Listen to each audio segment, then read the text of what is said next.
Hello, I'm Christine Pitawanich. The eruption of Mount St. Helens in May of 1980 changed the history of the Northwest and our understanding of volcanoes in an instant. The mountain in southwest Washington is close enough to Portland that it's a fixture on the horizon, its peak easily visible from downtown. Before the eruption, families and outdoor enthusiasts loved to go to the mountain. Its beauty, with its perfectly conical peak, was legendary. But Mount St. Helens was, and still is, the most active volcano in North America. It was quiet for nearly 2 centuries. Then in early 1980, it woke up. Remember this pretty white mountain? 43 days ago, the Newport Observatory in Newport, Washington reported a minor earthquake on St. Helens, a quake so minor it was only detected by instruments. 3 days later, the mountain was shaking regularly, every few minutes, and scientists began to remind us that St. Helens was a volcano, and as unthinkable as it might seem, the mountain could erupt. Roadblocks were set up on the highways into the resort areas. Residents were warned of possible dangers, and the Pacific Northwest was introduced to Harry Truman. They say that the mountain is supposed to erupt and the Forest Service is going to evacuate and do all that stuff yesterday, but I didn't believe any of it. I'm not going to leave here because I'm the only one up here. There's nobody else that lives up here in the wintertime. So it's going to have to run Truman off this lake, and I'm not going to go.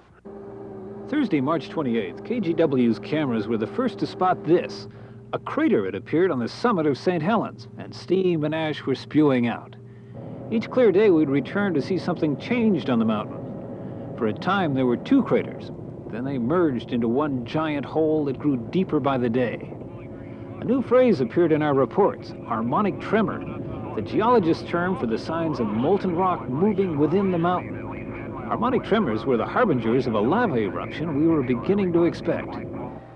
In 43 days, the clean white mountain we remember has turned to this, ash dark and cratered at the summit, and the north side cracked and distorted by ominous bulges. It is a no-man's land of sulfur fumes and earthquakes, with a devastating avalanche predicted on the north face. The last time St. Helens awoke, the volcanic activity went on for half a century. In just 43 days, we've seen all this, and yet it all could be only the prelude. John Tuttle, News 8. 2 weeks out, it was clear to scientists that an eruption of some sort was imminent. Earthquakes and tremors signaled shifting magma in the volcano's core. KGW reporter Boyd Levitt began reports almost daily on the volcano and the community. Many people in the area still didn't believe the predictions. After the eruptions resumed last night, the crater appeared radically changed. The area now dusted with a talcum powdery pumice. The crater is bigger, more of the steep sides have fallen in. Scientists say some kind of change apparently plugged the vents inside the peak, causing enough pressure to spark the latest explosions. Seismographs reveal new noises, a rumbling more like the trembling observed during the early stages. Forest rangers made day-long observations.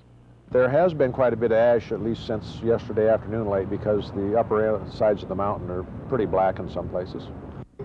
Scientists are measuring gas emissions that would provide a sign of an imminent eruption of lava.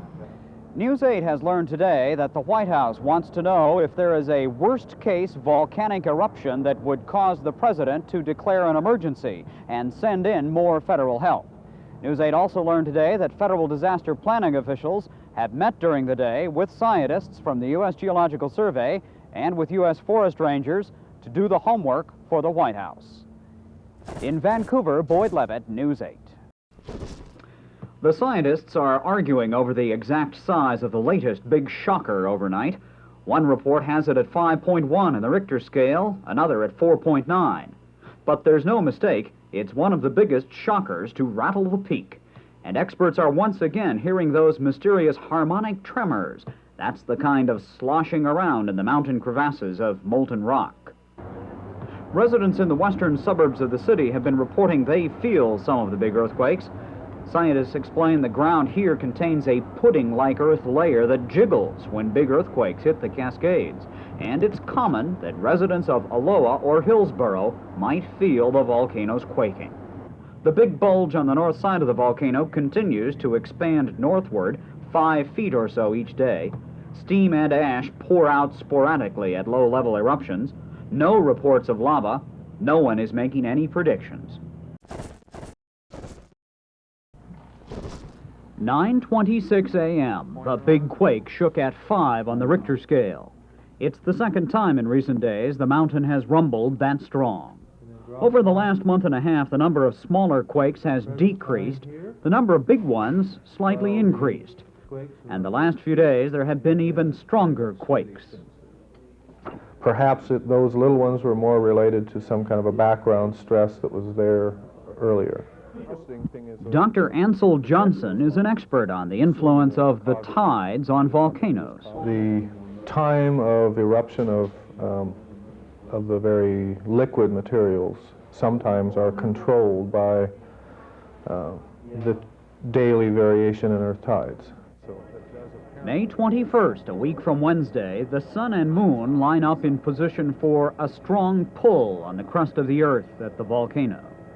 As anybody can see with the ocean tides, you get a fairly large change in elevation of water twice a day at the beach. Well, that's basically the same thing that's going on inside of the earth, or on the earth, that you get a bulge of about 1/3 of a meter high that rotates around as the earth rotates. Frankly, Dr. Johnson and other scientists generally agree the quakes, ash, and steam eruptions have a greater influence on this mountain than tides. By coincidence, May 21st is also the day on which the charts project the small quakes will give way to a constant graph of 4-point shakers. And no one is quite sure what that means. After a weekend of relatively slow expansion, the big chunk of snow and rock seen here on the right side of the peak increased its movement again away from the rest of the peak at about 5 feet each day. Also today, an ice avalanche falling 4,000 feet from the bulge area. The quakes and tremors continued. Officials, believing the eruption was just days away, ordered evacuations and closed off the area. These next 2 KGW reports would be the last images of the mountain, the forests, and Spirit Lake before they were destroyed. Today's eruptions have been the most vigorous. Ash fell 20 miles north of the peak in a path 30 miles wide. The height of the eruptions worried the Federal Aviation Administration. The FAA classified a 30-mile wide area extremely hazardous to aircraft. Geological Survey personnel retreated from their base camp at Timberline. The big bulge caused by molten rock showed signs today its twin peaks on the north flank had shifted further apart. It certainly looks to me like the south rim is much higher above those north peaks than we've seen them before. We've noted that north rim has really considerably changed. We have 2 distinct peaks there. And we're having more eruption coming up in the center of the vent again. That bulge is really quite distinct now. A yellow sulfur-colored mantle now stains the 9,000-foot level. Scientists have been frustrated that they have not been able to get better samples of the gases coming out of the top of the mountain. Today in Vancouver, scientists for the U.S. Geological Survey were trying to sample pieces of ash that have come out the top of the mountain to see if they might contain samples of the gas. It's been too dangerous to get gas samples by flying through the clouds. So these government scientists are performing delicate studies of ash samples to see what chemicals they contain. So far, they've not found evidence that the molten rock is any closer to eruption. But the shaking and crumbling on the volcano's exterior is another story. And even the slightest unconfirmed report of new volcanic activity has jammed telephone lines between Portland and Vancouver. The YMCA and Boy Scouts each operate summer camps at the north end of Spirit Lake. Volcano watchers think a massive avalanche from Mount St. Helens might cut off the area or wipe out the camps with a wave of mud and water.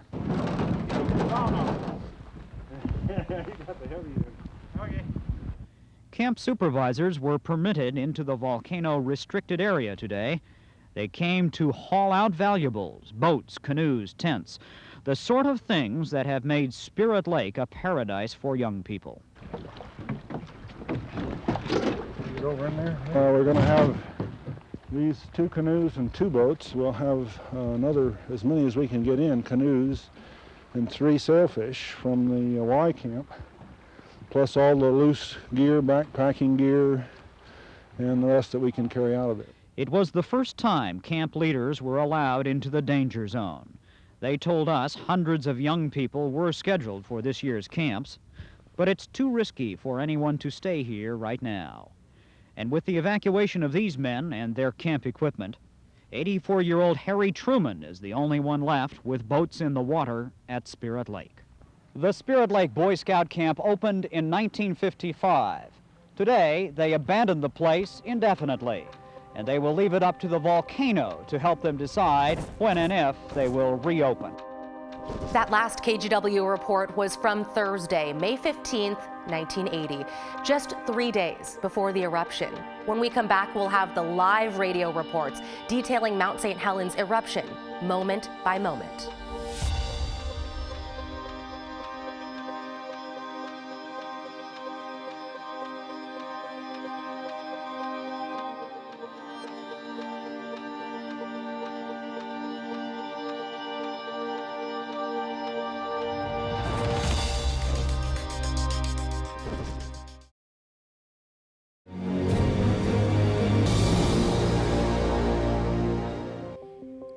The Forest Service and other officials had closed a large area around Mount St. Helens, worried about people being too close to the mountain. Inside that evacuation zone were amateur radio observers in personal campers and vans. They kept in radio contact with the Forest Service and scientists and reported any activity. While they were a good distance from the mountain, many were close enough to see the eruption firsthand. For some, it was too close. This next video has no narration. It shows the eruption of Mount St. Helens and the rescue effort as it happened.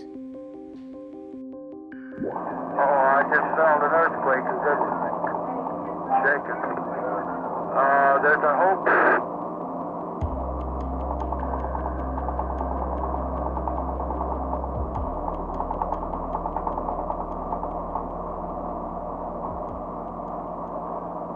Northwest side. A7AGG, W7WFP. Oh, now we've got an eruption down here. Now we got a big slide coming off. The slide is coming off of the west slope. Now we got a whole great big eruption out of the crater. And we got another that opened up on the west side, a whole west side, northwest side that slides down.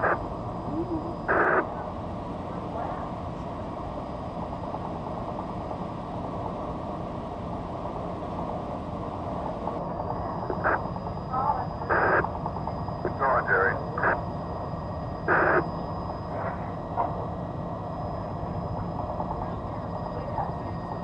N7AGG, W7WFP.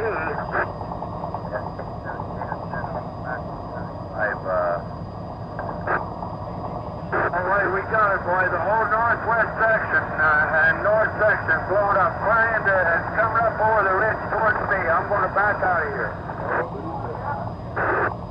I'll get on 75.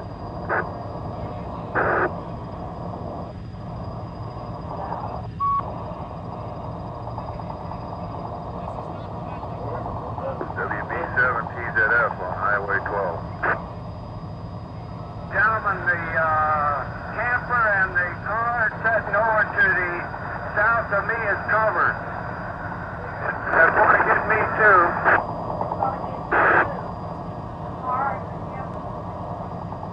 W7WFP, we're leaving the area. We are leaving the area.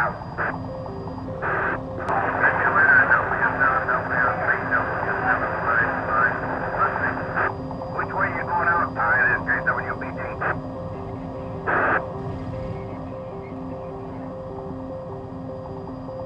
We're going south from W7WFO. Okay, y'all, fine now, Marion. It's KWBG. N7AGG, K7KS, K7KS, N7AGG. I reported this to the office.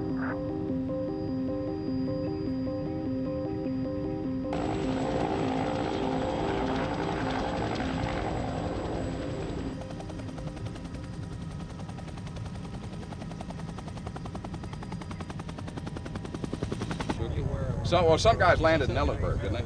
No. We all went just to There were a couple landed there to clean them up. Yeah, okay, but they didn't stay there long because they hit The game plan is here we operate here as far as we can until it gets so crappy we can't see, and then we're going back home. Everybody goes back to grade.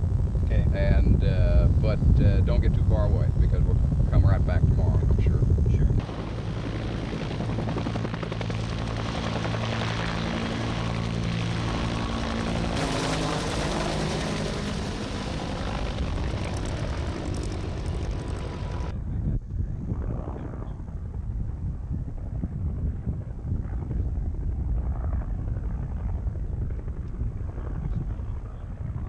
Just was drinking a cup of coffee and I turned the radio on, and it was a lot of static, and generally it's very clear. And all of a sudden it just got dark, just like a cloud would roll in front of the sun. And the phone rang and I picked it up just about all in the same time, and I answered, and my father-in-law said, "You better get outside and take a look." And we went outside, and it was just a sight to behold. It just really impressive sight, but it was superheated, and that supposedly it had kill some people further up the road, but nobody knows, and so that's what we heard. He's on an expedition, he said, and he keeps a journal, and all our names are in it, everything he's done is recorded, and he just took off with us to help him. When like he said, we were all on this side of the mud, and he was screaming for help, and we felt like idiots standing there looking at him, and so we took off to help him. We didn't really know what we were going to do, but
One of the first voices you heard was radio volunteer Jerry Martin. He was on Coldwater Peak, about 8 miles north of the mountain. He did not survive. The eruption left 57 people dead, observers, journalists, and scientists. Many, like Jerry, were miles away, but the mountain's violent explosion was too strong and still overtook them. When we come back, a first-hand reporter account from Boyd Levitt, one of the first reporters to see the destruction up close. He'll take us through his experience.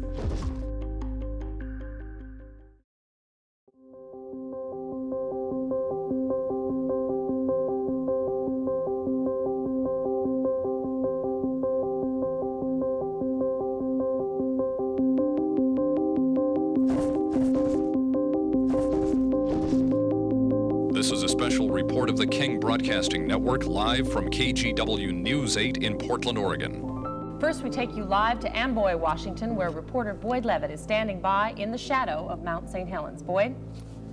For Robin and Ralph, the volcano's blasts have come with a vengeance today. The spectacle of the massive plume is one that few will forget.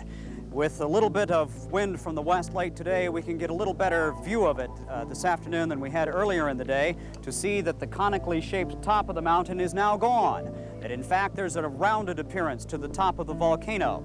That the steam and the ash are coming from a wide area on top. Obviously there is a very large crater there. Well, certainly a historic day. Things have changed a lot, but you know, those memories sear themselves into your mind. And so it was the first day, somewhere around mid-March, well, March 20, if I remember right, when there was an earthquake, and it was a 5.0 sort of thing. And my assignment was simply on day one to go up and do something with the story about an earthquake. A few moments ago, we felt one of those strong earthquakes. We were sitting in our news car at about 9:05 in the morning. First a slow rocking motion, and then a few fast jolts, and then several aftershocks. But when the bulge started on the north side of the mountain, and there was this pressure pushing up, and the whole edge of the mountain was sort of creeping up like that, then the geologists said to themselves and then to the public, this is something potentially very, very dangerous. I will admit that at one point I stood on the top of the mountain as the bulge was bulging, and you could look at it horizontally, and it was growing at the rate of 5 feet a day, and that was worrisome to everybody. We've got an eruption down here. Now we got a big slide coming off. The slide is coming off of the west slope. And the station called and said, it's changed big time. And it took me about 30 seconds to get my hiking boots on and all my gear and that iconic KGW blue jacket out the door, into town, up through the Terwilliger curves, and there it was. We weren't quite prepared for what we saw today and what we smelled today. Inside the aircraft here, a sickening stench of hydrogen sulfide. 57 families lost loved ones in this, and several of my friends as well. So it was a story of drama that didn't end on May 18th, it was just beginning. As the ash is continuing to come out of the mountain at this hour at sunset here on the southwest side of Mount St. Helens. And from our position on the top of Mount Amboy, I'm Boyd Levitt reporting.